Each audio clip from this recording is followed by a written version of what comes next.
Welcome back to another episode of Becoming Ourselves, a work in progress podcast. We've got a quick episode coming up for you today as a continuation of last week's episode. This one is on Epicurean philosophy, which we alluded to but didn't dive into.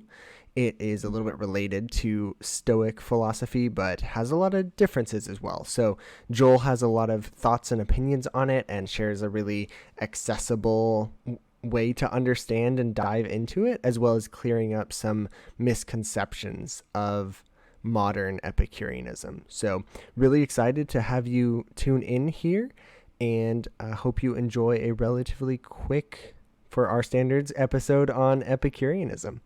Let's get into it.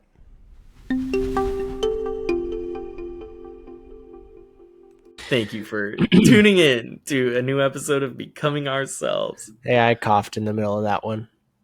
Boss, you gotta stop doing that, buddy. Thank you for tuning in to another episode of Becoming Ourselves, a work in progress podcast. I'm your host, Jesse Sigrist. Thanks for tuning in, and I am Joel Sigrist. We're just leaving all that in, buddy. Right. Okay, today's a fun episode. We're gonna get into Epicureanism. We've talked about this before. We talked about this when we did the Stoicism podcast. We have talked about this on the goals and values episode, or goals and systems. Yep. I think it was goals and systems and values. Yeah, it was titled "Why Your Goals Suck," I think. I think that's what you called it. I don't think that's what we published it as. Maybe it was like, "Are your goals keeping you stagnant?" or something. Something like that. Yeah. I don't remember. Here's a better alternative or something like that. I don't know. Yeah. Anyway, if you want to listen to something about goals and values and systems, go listen to that episode. Why are you still here? It's like episode 6 or 7 or 8 or something. Go find that. Yeah. But listen to all of them. Tell us which one it was. Yeah. You got to go listen to every one of them, and then you'll know. Ooh, we should experiment with that, like no titles, just like see like what the interaction is. Bro, man, you do not do marketing. Bro. Okay, so today we're going to talk about Epicurean philosophy, which I think is really exciting. I think it's very misunderstood in culture, and I'm excited to unpack that and talk about what I think it really is talking about, what I think Epicurus really means with his writings, and some of the perception. Sounds good. Let's get into it. All right. So Epicurus was, I don't know, he was some old guy, but he's dead now. We don't care about Epicurus. What we do care about is what Epicurus wrote. And Epicurus wrote about Epicureanism. It was kind of an answer to Stoicism in the early Common Era. And he talked a lot about pleasure, where Stoicism talked a lot about restricting ourselves. Stoicism talked a lot about self-control. Stoicism talked a lot about these sorts of ideas of you shouldn't be spending your time on those things. Epicurus talked about, no, what should we be spending our time on? Let's do stuff that we care about. Let's do stuff that we enjoy. So he talked a lot about pleasure. He talked about pleasure in two ways, but almost in a grid. But he talked about moving pleasures versus static pleasures, or active versus static pleasure. So active pleasure would be something like eating. Like if you're hungry and you eat a hamburger, that's an active pleasure because it's ridding yourself of an existing pain and you're taking an action to do it.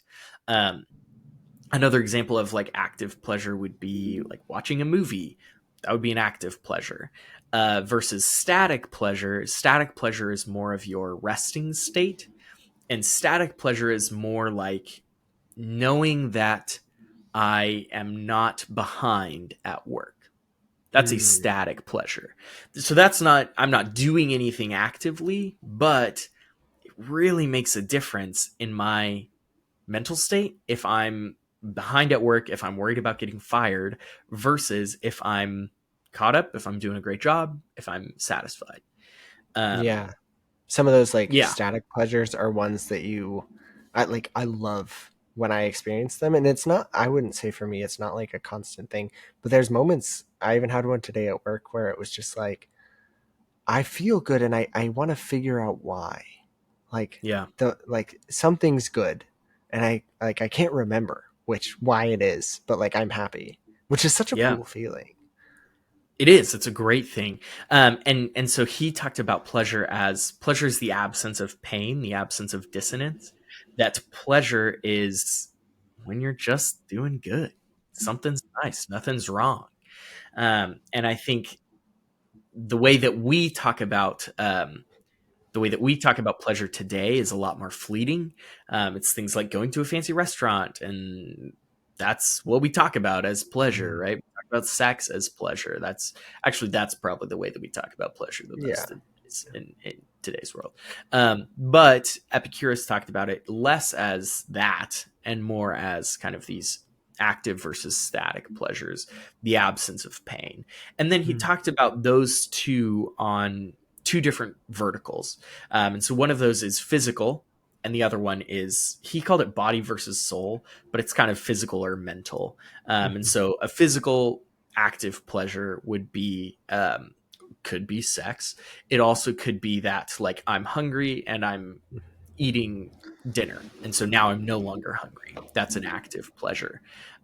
Versus that's an active pleasure, physical body, versus an active pleasure, soul, might be, I'm feeling lonely and I'm having a conversation with a friend that I really love. That's an active Mm. pleasure. You're doing something to rid yourself of this active unpleasantry, this active pain of feeling alone, Mm. feeling lonely. And it's not a physical problem, it's a soul problem, it's an emotional problem. Right. And you're able to um, take that action to rid yourself of it. Whereas static pleasures would be, um, static pleasures in your body would be like, oh, I've got a broken arm right now. That would be, or a static pain. That would be a Mhm. static pain in your body. Or like, oh, I've got this thing with my ankle going on, and like, I don't know what it is.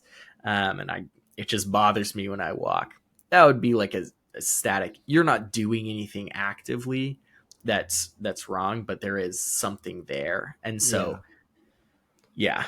And then like Um, a static pain, would that be like you slept in or slept really well and feel really well rested, for or soul for or body? Sorry, for body. Yeah.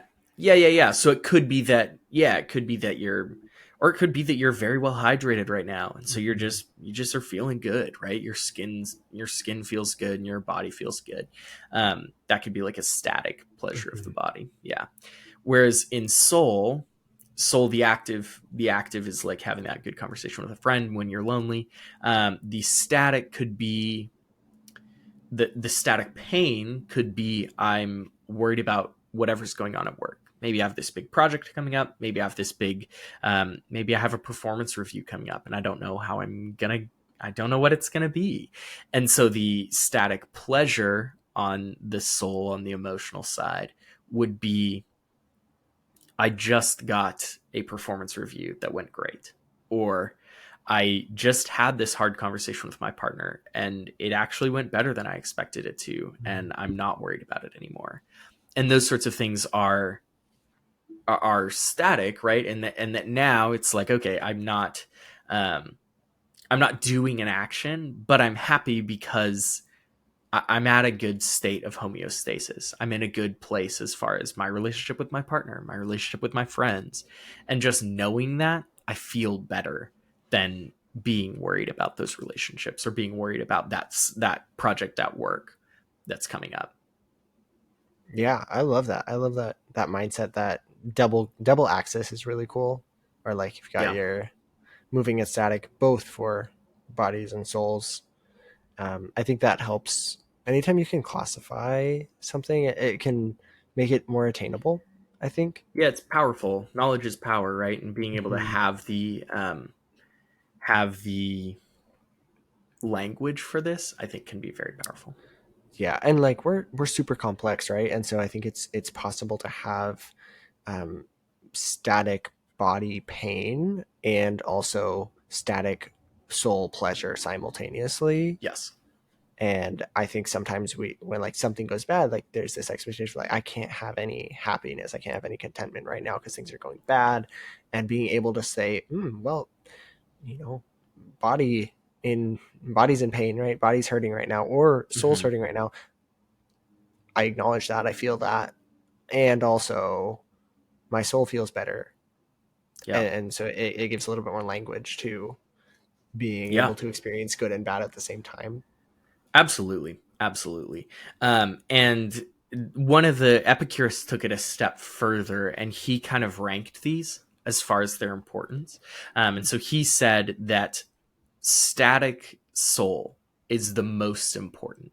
That if you have static soul pleasure, meaning I have a good relationship with my partner, I'm not worried about this project at work, I'm happy with the conversations that I've had with my friends, those things are the most impactful to our mental state. Hmm. That if I'm hungry, okay, I can go eat, right? That's less important to me. I mean, like it's critical important, right? Like you need to eat. But the act of eating a meal when I'm hungry doesn't do as much for me as knowing that I have a great relationship with my partner, Mm. or I am in a really good place with my social circle and I feel really at home with these friends and family. That does way more for your mental state than I had a good dinner and I'm not hungry anymore. Right, Like right. way more, way more. And so he looked at we should be thinking and focusing our life around how do we pursue static pleasures that are specifically of the soul. Static pleasures of the body are good too. Things like working out, eating healthy, like taking care of your body so that your body's in a good place and you just feel energized. We talked about, or maybe we haven't published this episode yet, but the episode with Danielle Cortez and even the episode with Elena DePerry, we talked about it a Mhm. little bit less, but that state of normalcy, that like Mhm. no, I'm healthy, I just am feeling good, I'm feeling energized, I feel good about where my body's at. That's really important, and that's that static pleasure of the body. um, but static pleasure of the soul, static pleasure of the mind is even more critical, because if your body's struggling for whatever reason, but you feel great about your social circle and you like your job and you are happy with the place that you live, you're not worried about money, okay, it's fine that your body Yeah. is struggling in whatever context right now, because the other things are going to dominate your mind way more if there are things going wrong. Yeah, absolutely. I mean, it just, your mind paints your whole perception, your whole worldview, your whole life in a way that your body affects it. Like your body's a huge component of it. It's a huge It is. aspect. But like you can deal with some body pain a lot more easily than like a disturbed resting state is Yeah. going to affect everything in a little bit different way. Yeah. And I think that's a very different perception than Epicurean philosophy has in today's society, has colloquially. It has a far different perception, because the perception colloquially, man, see, Joel, there I go trying to say it your again. static body, your static soul pain is not being able to say that word. It is. It is. That is a static soul pain of mine. But being able to, so the way that it's perceived, the way that Epicurean philosophy is perceived in today's world, is really a philosophy of gluttony. That it's Hmm. very material. It's very focused on drinking and eating and sex and friends and movies and entertainment and all of these things that are active body pleasures, which is Yeah. not what Epicurus focused on. Epicurus was worried about a static resting state, individual Mhm. peace in a tranquil resting state. That's not a It's life very different, of, right? it's very different, right? It's very different. And I think it's interesting the way that it's been morphed over time to be used that way, colloquially. I love it. Yeah. Yeah, that is really, really interesting. And I feel like it's one of the maybe the issues with like a 30-second summary of Yeah. like, I mean, we talk about it all the time, like that it's a part of it, right? A part of it is the active body pleasures, but that's not the focus of it. But that like the nuance is easy to lose. The Totally. nuance is Totally. easy to get rid of by accident. and it's a philosophy that was it is built on pleasure. That's the Hmm. core idea of this philosophy as an answer to Stoicism. And so it's easy to see how that can be misconstrued into Hmm. like, well, his definition of pleasure is the absence of pain. Our definition of pleasure is a dopamine rush.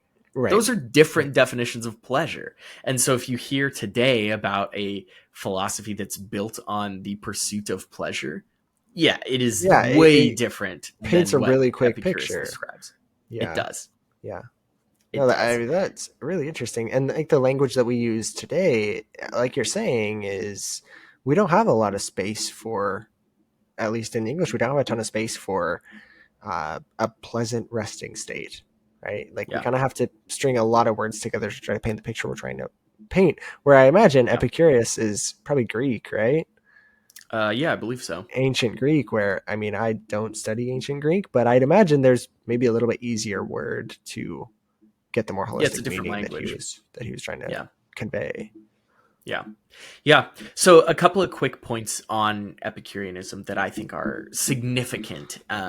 One of them is this pursuit of a pleasant resting state, this pursuit of individual peace, of tranquility, that winning is sleeping better.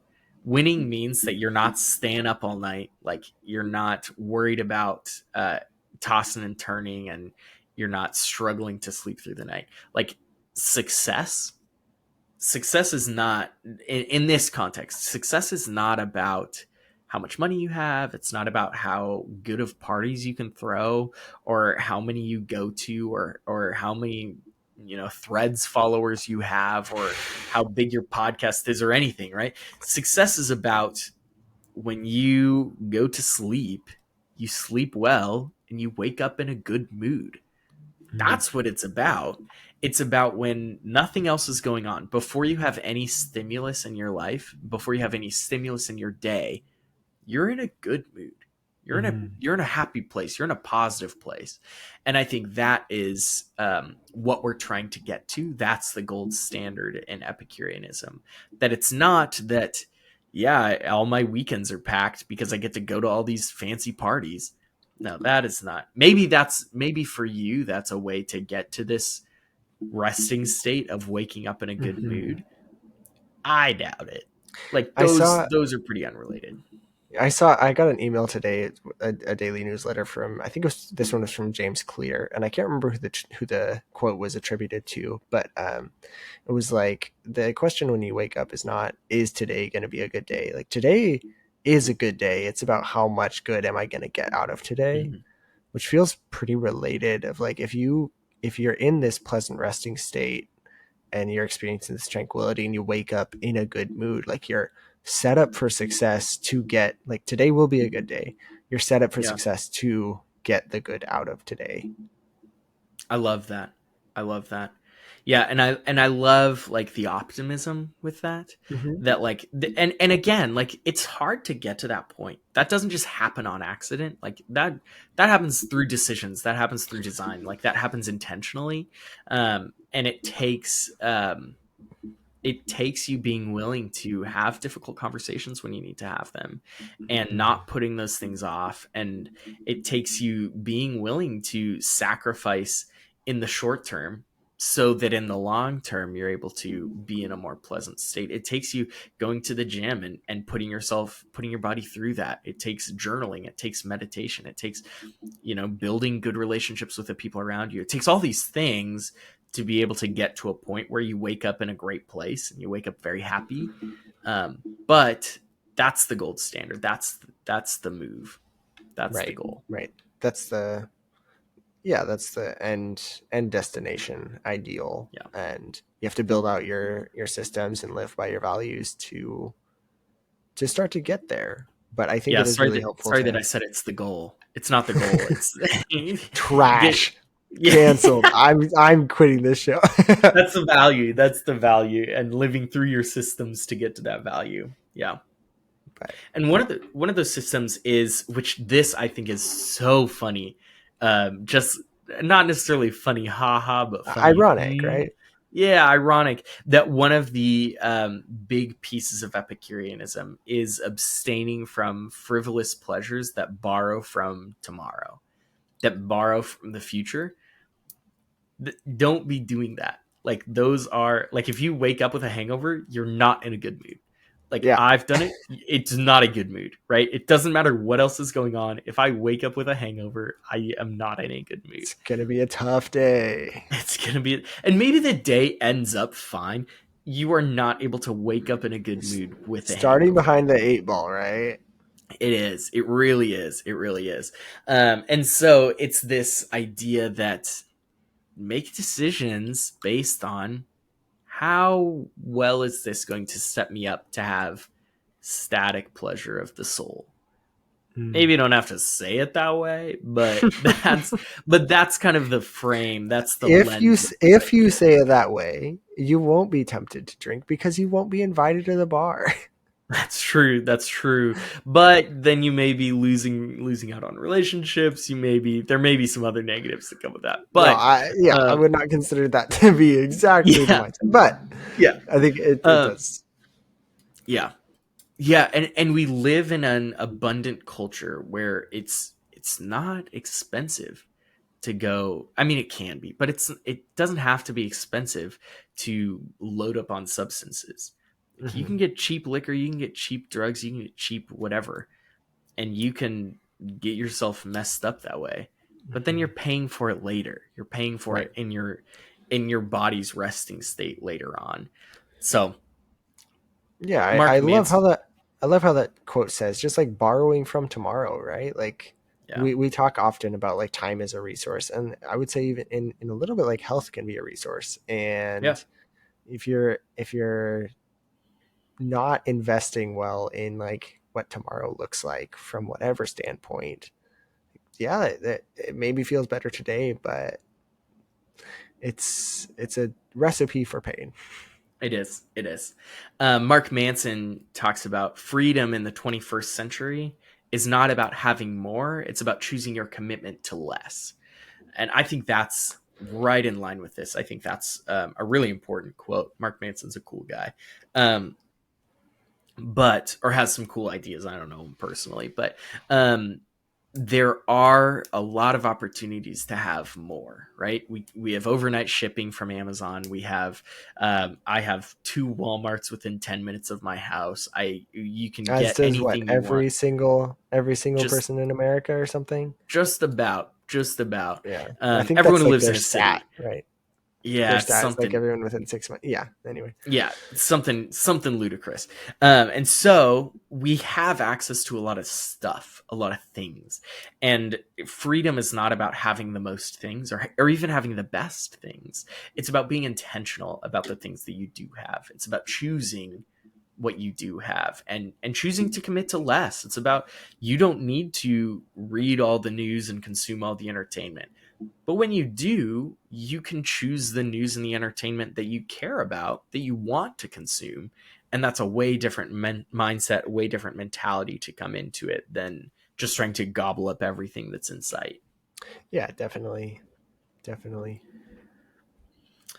Um, the third and last thing about Epicureanism that I want to talk about is seeking to resolve our daily dissonance, and this is in line with kind of that tranquil resting state, um, where every day, if you're dealing with problems that frustrate you every day, try and resolve those problems. Like, if every day you get up and you're frustrated with how long it takes to make your coffee, you can get a Keurig that makes your coffee faster. And then you don't deal with that pain every morning of how frustrating it is to make your coffee, right? Paying attention in your life to the things that frustrate you a lot, and frustrate you often, not necessarily like high volume, but, or not necessarily like, High amounts, but uh, like regularly, consistently. yes, that's a good way of putting it. Those are the things that, if you get rid of that thing, whatever that thing is, if you have a solution for that problem, your resting state's going to get better because you're not dealing with it anymore. Like, if you are, oh, I don't know what another I example would My be, life but got way better when I threw away like the 4 pairs of socks that had holes in them, or like Exactly. Yeah. something like that, right? Yeah. Where like That they sort of thing. every time I got to them, it's frustrating. Not Yeah. a ton of frustrating, but a little bit. A little bit. Yeah, like if sometimes I have like something that I need to take to Goodwill, or I need to return this package or whatever, and I'll set it next to my desk at home because I work from home. I'll set it next to my desk so that I like see it and am reminded of it. And sometimes it takes me weeks before I do anything about it. And every day that frustrates me because I'm like, "Oh, I need to go take care of that." And then I don't, and then I deal with it later on for weeks at a time because every day I think about that and every day I see it. Whereas if I took the half hour the first day to go deal with it, yeah, it's a half hour that I didn't want to have to do. But then the next 3 weeks, when I otherwise would have been thinking about it every day, I'm not dealing with anymore. Yeah. And so those sorts of things are a way to get towards the the tranquil resting state. Just deal with the stuff that annoys you. Hmm. Like, do everything you can to deal with those things. Maybe it's that you need like a habit where when you cook a meal, before you eat the meal, you fill the pan with water and you start letting it soak so that Hmm. the food doesn't dry in the pan and makes it harder to clean. Hmm. And maybe it just means that you need a habit so that the dishes are easier to do later. Right. Whatever it is, like those are small things that I think um, Epicurus would really back because they help you get to that tranquil resting state, which is just that's the goal. That's what we're trying to get to. Yeah. I just have funny anecdote. When I moved in here with my current roommates, who also is my brother, um, Different brother, not I, me. different brother. Um, I was like told like, hey, like every single dish we have is dishwasher safe because we hate doing the dishes. Like, Yeah, like that was so funny. It's like the pots and the pans we have, dishwasher safe. The glasses, dishwasher safe. Everything, dishwasher safe.